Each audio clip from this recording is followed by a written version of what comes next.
रिश्ते हमारा जीवन का ऐसा अनमोल धन है।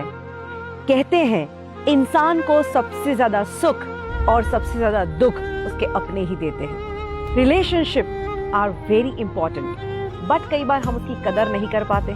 कई बार बहुत सारी मिसअंडरस्टैंडिंग हमारे बीच में होती है और इसीलिए हम दुखी होते हैं। अगर भगवान प्रसन्न हो जाए और वो आपको कहे कि आपको जो मांगना है मांगो, जितना धन दौलत ऐशो आराम गाड़ी बंगला मैं सब दूंगा, बट एक कंडीशन, वो धन दौलत के साथ वो बड़े महल में रहने के लिए आप अकेले होंगे, कोई अपना आपके साथ में नहीं होगा। मुझे बताइए, क्या ये वरदान आप स्वीकार करेंगे? Of course not. कोई भी इंसान इसको वरदान नहीं मानेगा, क्योंकि धन दौलत शोहरत सब कुछ हो, पर अगर अपने ही ना हो तो वो दुनिया फीकी पड़ जाती है। स्वामी विवेकानंद कहते हैं कि इंसान का सबसे बड़ा मिसअंडरस्टैंडिंग का या झगड़ों का कारण यही है कि इंसान हमेशा ये चाहता है कि मैं जैसा हूं, हम जैसे हैं, सामने वाला वैसा ही बर्ताव करे। नहीं, सामने वाला अलग है, उसकी परवरिश अलग हुई है, उसका बैकग्राउंड कुछ अलग है, उसका स्वीकार करना शुरू करो। सबसे इंपॉर्टेंट, हमारे रिलेशनशिप को अगर हम मजबूत करना चाहते हैं तो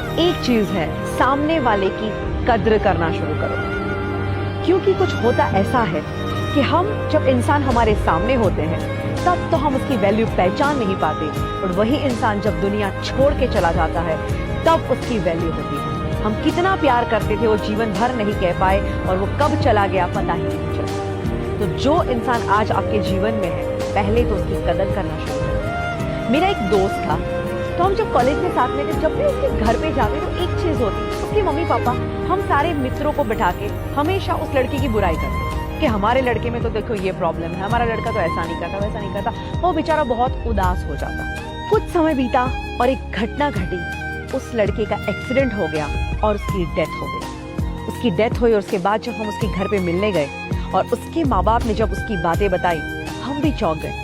उन्होंने कहा हमारा लड़का तो हीरा था, हीरा, ऐसा लड़का कहीं हो ही नहीं सकता, इसके अंदर ये क्वालिटीज थी, ये गुण थे, ऐसा था वैसा था, इतनी अच्छी अच्छी बातें जो शायद हम दोस्त होके भी कभी नहीं जान पाए। ऐसी बातें सुनाई। मुझे कहना था, मैं नहीं कह पाई, बट मुझे लगा कि शायद कभी एक बार आप ये सारी बातें अपने लड़के को बता देते तो। आप जब उसको कोसते थे वो हर रोज मरता था, एटलीस्ट कभी आपने ये बता दिया होता तो वो हर रोज नहीं मरता, उसको इतना दुख नहीं पहुंचता, उसका दिल नहीं टूटता। तो बातें तो अच्छी होती हैं, पर हम शेयर करने में ही हिचकिचाते हैं। अपनों के साथ ऐसी बातें शेयर करना शुरू करो, वो कितने वैल्यूएबल है उनको बताना शुरू करो। अपनों के लिए कभी भी कुछ करो तो उन्हें सुनाना बंद करो। हम क्या करते हैं, अक्सर अपनों के लिए कुछ करते हैं और फिर उसे सुनाते हैं, देख तेरे लिए मैंने ये किया, देख मैंने तेरे लिए ये किया, और सबसे ज्यादा वो हर्टिंग होता है। एंड कई बार मैंने देखा है, कई बार पेरेंट्स एक दूसरे को बहुत सुनाते हैं, हस्बैंड वाइफ एक दूसरे को बहुत सुनाते हैं, एंड होता क्या है, बाद में उसी शब्दों की कोई वैल्यू नहीं होती, और कई बार इसी शब्दों की वजह से लोग आपको हेट करना शुरू कर देते हैं। मधुमक्खी होती है, वो बहुत मेहनत करती है, एक एक फूल में से रस चूस के लाती है और हनी बनाती है। ये मीठा शहद सबको अच्छा लगता है, पर मधुमक्खी को कोई रखना नहीं चाहता। क्यों?